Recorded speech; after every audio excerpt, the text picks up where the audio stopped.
আজকে আমরা বানাবো ফ্রেঞ্চ ফ্রাই। ফাঁকা ফাঁকা লাস্টে কিন্তু আমরা বিলম্ব হয়ে যাবে। হুম। আমরা হোটেলে খেয়েছি, এই প্লেটটার এক প্লেট করতেই প্রায় 100টার মতো নিয়ে নেয়। হ্যাঁ, চলো আমরা আজকে বাড়িতে বানাবো ফ্রেঞ্চ ফ্রাই, আর তোমাদেরকে দেখাবো কেমন কি খরচা হতে পারে। আমরা আজকে বাড়িতে প্রথমবার ট্রাই করব ফ্রেঞ্চ ফ্রেঞ্চ ফ্রাই। ফ্রাই। তোমরাও তাহলে বাড়ি খেতে পারবে, খুব সহজ কিন্তু এই পদ্ধতিটা। শুরু করা যাক।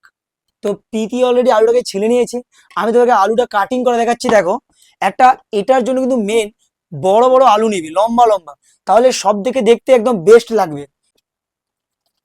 এটাকে একদম চার কোনা ভেবে এটাকে চার কোনা করে শেপটা নিয়ে নিবে। তো আলুটাকে আমি সাইজ করে পুরো কেটে এরকম বড় আলু দোকান থেকে কিনে আনবে, আমি চার কোনা করে কেটে নিচ্ছি।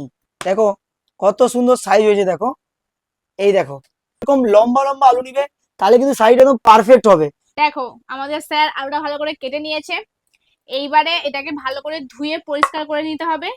তারপর আমাদের কড়াইয়ে জল দিয়ে হালকা করে সিদ্ধ করতে হবে। হার্ডলি 2 মিনিটের জন্য সিদ্ধ করে কিন্তু নামাতে হবে, বেশি সিদ্ধ হলে এটা গলে যাবে আর তোমরা ফ্রেঞ্চ ফ্রাইটা কিন্তু খুব সুন্দর করতে পারবে না।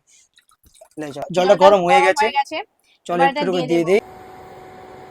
তো আলু প্রায় সিদ্ধ হয়ে গেছে, জাস্ট টাচ করতেই গলে যাচ্ছে। তাই আমরা এবার লাভিয়ে নেবো এটাকে। আলু বললাম কি 50 থেকে 60% সিদ্ধ করবে, তারপরে এটাকে শুকাতে হবে, যার জন্য টিস্যু পেপার নিতে হবে। বা টিস্যু পেপার নেই তাহলে রুমালের উপরে এটা সাজিয়ে দেবো 2 থেকে 3 মিনিট, মানে ভালো করে গা জল যেন শুকিয়ে যায়, আলুর তারপরে মধ্যে যে জলটা যেন শুকিয়ে যায়। হ্যাঁ, তারপরে কর্নফ্লাওয়ার দিতে হবে। কর্নফ্লাওয়ার দিতে হবে। না হলে উপরে কোটিংটা এত মোটা হয়ে যাবে। এটা একটু ভালো করে কিন্তু শুকিয়ে নিতে হবে। তো আমরা এটাকে রুমালে পুরো বিছিয়ে দিতে হবে কিছুক্ষণের জন্য। আমরা পুরো এটাকে ফাঁকা ফাঁকা করে রেখে দেবো। দেখতে চালটা কতটা এখনো ঝরঝর আছে, নাহলে বেশি সিদ্ধ হলেই বেশি গায়ে সিদ্ধ গায়ে হলেই লেগে যাবে। কিন্তু ওটা যে আলু মাখা হয়ে যাবে। আমরা পুরো আলু এখন শুকিয়ে গেছে, দিয়ে দেবো কর্নফ্লাওয়ারের মধ্যে। চলো এটা কর্নের মধ্যে দিই। আমরা এই কর্নফ্লাওয়ারের মধ্যে নুন আর লঙ্কা গুঁড়ো দিয়ে দিলাম।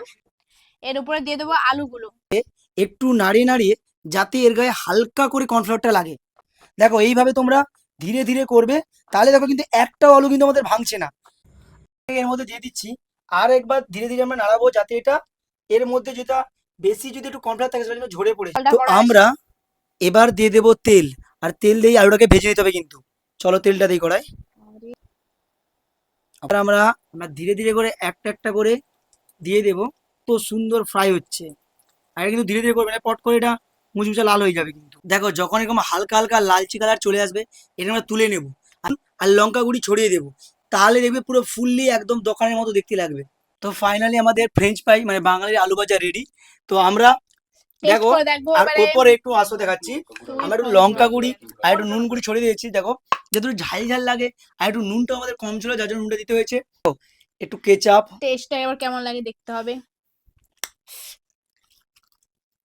নিজেরা বলে যে আমি তো কি করছি, দেখো সব দেখো পুরো একদম দারুণ ভাবে হয়েছে এটা।